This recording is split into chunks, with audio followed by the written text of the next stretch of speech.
তবে আমি আপন বাড়িতে ফিরে যাব। দেখো আজ আমি কত ভাগ্যবান, আমি জেনে গেছি ভাড়া বাড়িতে থাকার মেয়াদ মাত্র 7 দিন। পরীক্ষিত কি করলো? আমাদের মতন জগৎকে শিক্ষা দেওয়ার জন্য কি করলো? মা রাজ পোশাক খুলে দিল, রাজ মুকুট ফেলে দিল, মানে অহংকার গুলোকে ফেলে দিল। একটা সাদা থান কিনলো, এক টুকরো নিচে সাদা কাপড়, মার্কিন যেটা বলে, অনেকে থান বলে, যা বলবে, এক টুকরো নিচে এক টুকরো গায়ের উপর। চলে গেলেন সুখদেব গোস্বামীর সন্নিকটে।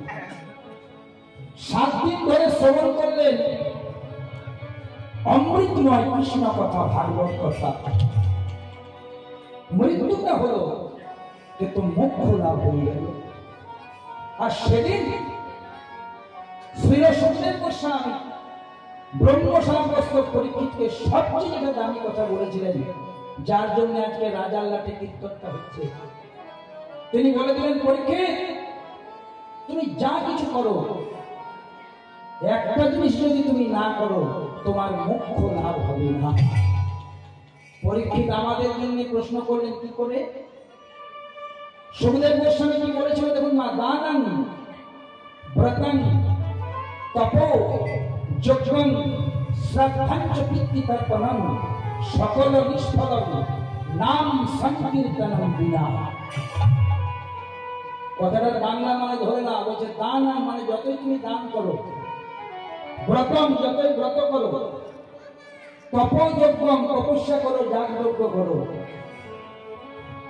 শ্রদ্ধাঞ্চ পিতৃতর্পণম পিতামাতা শ্রাদ্ধ কার্য করো, মহালয়ার দিনে পিতৃতর্পণ করো, সকল নিষ্ফলম ওই বড় বড় কাজগুলো নিষ্ফল হয়ে যায়, ইনকমপ্লিট হয়ে যায়, নাম সংকীর্তনম বিনা।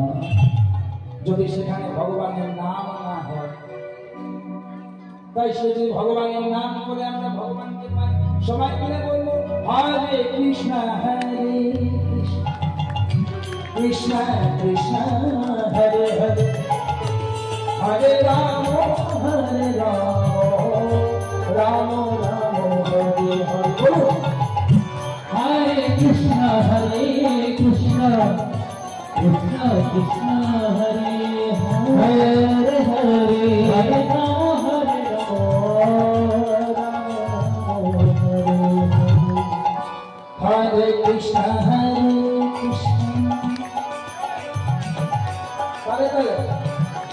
কৃষ্ণ কৃষ্ণ হরে হরে, হরে রাম রাম রাম হরে হরে, হরে কৃষ্ণ কৃষ্ণ কৃষ্ণ হরে হরে,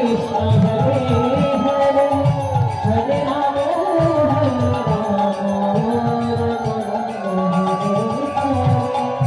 হরে কৃষ্ণ কৃষ্ণ কৃষ্ণ কৃষ্ণ হরে রাম রাম কৃষ্ণ কৃষ্ণ হরে হরে, হরে রাম রাম রাম হরে। উলুধ্বনি কৃষ্ণ কৃষ্ণ কৃষ্ণ কৃষ্ণ হরে হরে, হরে রাম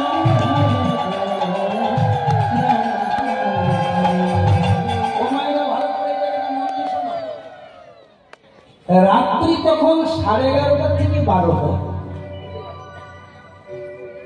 রাত্রি তখন 11:30 থেকে 12টা বাজছে।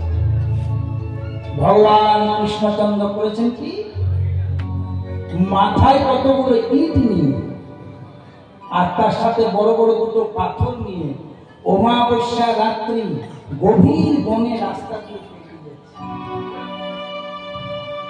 পড়বি পর মালির ঘরে, সে ছিল গাছের ঘরে। দেখা হয়ে গেছে দেবশ্রী নারদের সাথে। নারদ মনে মনে খুব হাসছে, প্রভু প্রভু এই তোমার কি লীলা গো? মাথার মধ্যে কয়েকটা ইট চাপিয়েছ, বড় বড় 2-4টে পাথর নিয়ে, আর তুমি একা হেঁটে হেঁটে যাচ্ছ, ওদের দেখতে পেয়ে গেলে? বলে হ্যাঁ। যাচ্ছ কোথায়? অন্তর্যামী গোবিন্দ বলছে ওই যে বনের রাস্তাটাতে যাচ্ছি, ওই বনের মধ্যখানে মাঝখানে আমার একটা ভক্ত আছে, তার নাম হচ্ছে মাধব দাস।